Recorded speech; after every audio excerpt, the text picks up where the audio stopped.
పదవీకాలం ఉండగానే నేతల రాజీనామాలతో ఖాళీ అయ్యాయా సీట్లు. ఏపీలో ఇప్పుడు ఆ 3 రాజ్యసభ స్థానాలు ఎవరిని వరించనున్నాయనే ఉత్కంఠ కూటమి నేతల్లో హై పిచ్ కు చేరుకుంది. 3 పార్టీలో భారీగా ఉన్నారు ఆశావహులు. దీంతో డిమాండ్ కూడా పెద్ద ఎత్తున ఉంది.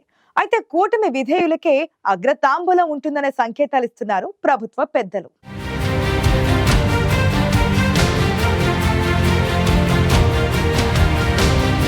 డిసెంబర్ 3న నోటిఫికేషన్, 10 వరకు నామినేషన్ల స్వీకరణ, 20న పోలింగ్. వైసీపీ ఎంపీలు బీద మస్తన్ రావు, మోపిదేవి వెంకటరమణ, కృష్ణయ్య రాజీనామాలతో ఖాళీ అయిన 3 రాజ్యసభ స్థానాల ఎన్నికలకు ముహూర్తం సమీపించింది. మోపిదేవి, బీద మస్తాన్ రావు టీడీపీలో చేరగా బీసీ నేత కృష్ణయ్య రాజీనామా తర్వాత ఏ నిర్ణయం తీసుకోకుండా తెలంగాణకు పరిమితమయ్యారు. ఈ 3 నేతలు కూడా బీసీల కోటాలోని వైసీపీ ప్రభుత్వ హయాంలో పదవులు దక్కించుకున్నారు. రాజ్యసభ సభ్యత్వాలకు ఉండే డిమాండ్ అంతా ఇంతా కాదు. అదే సమయంలో విధేయులుగా ఉన్న నేతలకు, బీసీ వర్గాలకు ప్రాధాన్యమిస్తూ గతంలో సంచలన నిర్ణయం తీసుకున్నారు వైఎస్ జగన్మోహన్ రెడ్డి. అయితే సార్వత్రిక ఎన్నికల తర్వాత పరిస్థితులు తారుమారయ్యాయి.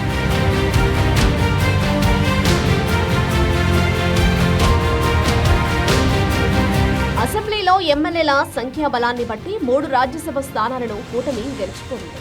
అయితే ఎవరిని ఏ స్థానానికి ఎంపిక చేస్తారనే చర్చ టీడీపీ, జనసేన, బీజేపీ నేతల్లో సాగుతోంది.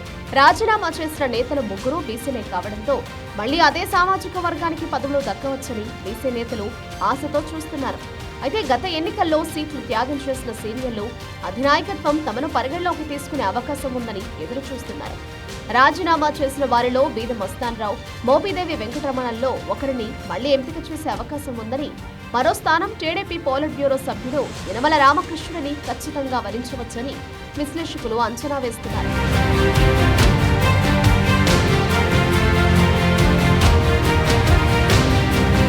టీడీపీలో సీనియర్ నేత, పోలిట్ బ్యూరో సభ్యుడు వల్ల రామయ్యకు కూడా అవకాశం దక్కుతుందని కూడా భావిస్తున్నారు.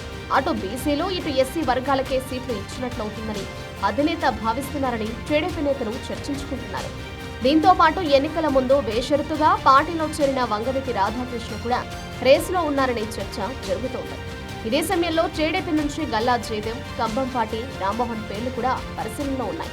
తెలంగాణలో టీడీపీ బలోపేతానికి ఆ రాష్ట్రం నుంచి రాజ్యసభలో ఒక ప్రతినిధి అవసరమనే ఆలోచనలో కూడా ఉందట టీడీపీ అధిష్టానం. దీంతో ఆర్ కృష్ణయ్య స్థానంలో కంభంపాటికి అవకాశం లభించవచ్చనే చర్చ పార్టీలో జరుగుతోంది.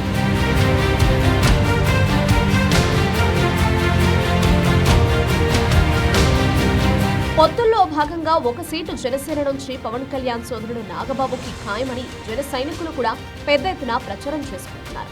గత ఎన్నికల్లో నాగబాబు అనకాపల్లి నుంచి ఎంపీగా పోటీ చేస్తారని మొదట భావించారు. అయితే బీజేపీ అభ్యర్థనతో ఆ సీటును చివరికి సీఎం రమేష్ కి కేటాయించిన విషయాన్ని కూడా జన సైనికులు గుర్తు చేస్తున్నారు. అధినేతకు స్వయాన అన్నయ్య అయ్యుండి త్యాగం చేసిన నాగబాబుకు ఈసారి పదవి ఖాయమన్న భావన పార్టీ వర్గాల్లో ఉంది. జనసేన నుంచి సానా సతీష్ పేరు కూడా బలంగా వినిపిస్తోంది. అంతేకాదు, కూటమి పార్టీలో బీజేపీ కూడా ఓ సీటు కోరుకుంటోందని సమాచారం. ఏపీలో పార్టీని మరింత బలోపేతం చేసేందుకు ఆ రాష్ట్రం నుంచి రాజ్యసభలో ప్రాతినిధ్యం అవసరమని కమలం పార్టీ భావిస్తోందని అంటున్నారు. ఇన్ని రకాల ఈక్వేషన్స్ తో 3 రాజ్యసభ సీట్లపై హైప్ మరింత పెరిగిపోతోంది.